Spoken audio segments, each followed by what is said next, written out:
Algumas pessoas têm dúvidas a respeito do funcionamento do Cloud Note Pin.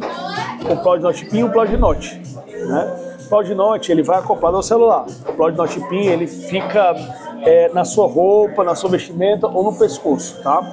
Você coloca ele aí por indução ou coloca em algum lugar, como tá meu microfone aqui, ó.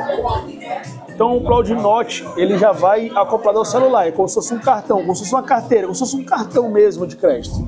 E o Cloud Note Pin não, ele é mais elegante, ele é mais corporativo, mais escondidinho.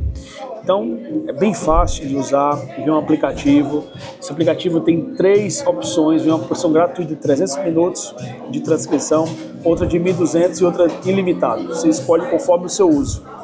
Muito bacana, você que gosta de inteligência artificial, de novidade, você tem que curtir e conhecer o Cloud Note Pin. Espero você aqui na MacBook Fortal com seu Cloud Note Pin.